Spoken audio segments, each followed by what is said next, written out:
அண்ணா இப்ப ஒரு விஷயம், ஃபர்ஸ்ட் வந்து ஆட்சி அமைக்க 108 சீட் இருந்துச்சுல்ல, அப்போ வந்து வெளியிருந்து ஆதரவு தெரிவிக்கிறேன்னு சொல்லிட்டு ஒரு சில கட்சிக்காரங்களாம் சொன்னாங்க. இப்ப பார்த்தா திடீர்னு வந்து அமைச்சரவையில பங்குன்றாங்க. இது என்ன எனக்கு புரியவே இல்லைண்ணே. என்ன உனக்கு ஏதாவது ஐடியா இருக்கா? கொஞ்சம் சொல்ல, ஏன்னா நீ தான் கரெக்டா சொல்லுவ. அதாவது இந்த 2026 இந்த 2026 எலெக்ஷனோட மிகப்பெரிய கேம் பிளேயர் யார் தெரியுமா? சொன்னா ரொம்ப ஷாக் ஆயிடுவீங்க. இந்த 2026 மிகப்பெரிய கேம் பிளேயரே வந்து திருமாவளவன் அவர்களும் விசிக கட்சியும் தான். என்ன சொல்ற? ஆமா, நாம இந்த காணொலியை பேசணும்னா எப்படியா இருந்தாலும் ஒரு 3 பார்ட்டா போவோம். ஆனா பேசுவோம், ஒரு பார்ட்டா நம்ம போடுவோம்.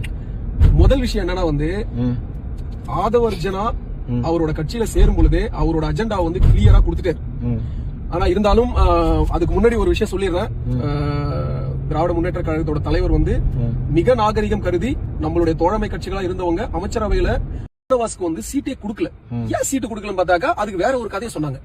ஆனா ஒரு வேளை ஆளூர் ஷானவாஸுக்கு சீட்டு கொடுத்து ஜெயிச்சிருந்தா இன்னைக்கு முதல்ல இவங்க தாவேகாவுக்கு அழைப்பு வந்தவனே போக கூடாதுன்னு நிப்பாட்டுற ஒரே ஆளா இருந்திருப்பவர் யாரா இருந்திருப்பாங்க? ஆளூர் ஷானவாஸ் தான். ஏன்னா திராவிட சித்தாந்தத்துல யார கூட வச்சுக்கணும், யார கூட வச்சு கூடாதுன்ற வரைக்கும் பொதுச் செயலாளரா ஆளூர் ஷானவாஸ் இருந்தப்ப அண்ணன் திருமாவுக்காக கூடவே இருந்து ஒரு விஷயமும் பண்ணிட்டு இருந்தார். அவ பர்பஸ்ஃபுல்லி அவரை வந்து தட்டினாங்க. அது மட்டும் இல்ல, செகண்ட் வந்து பாத்தீங்கன்னா ஆதவர்ஜனாவுக்கும் அண்ணன் திருமாவுக்கும் வந்து எந்த அளவுக்கு ஒரு ஒப்பந்த அடிப்படையில் அவங்க பண்ணிருக்காங்கன்னா, பாமக கடைசி வரைக்கும் திமுக கூட்டணிக்குள்ள வந்துடக்கூடாதுன்றதுல மிக ஸ்ட்ராங்கா இருந்தது திருமா. ஒரு ஐடியாலஜி வந்து கிரியேட் பண்றாரு யாரு? திருமா.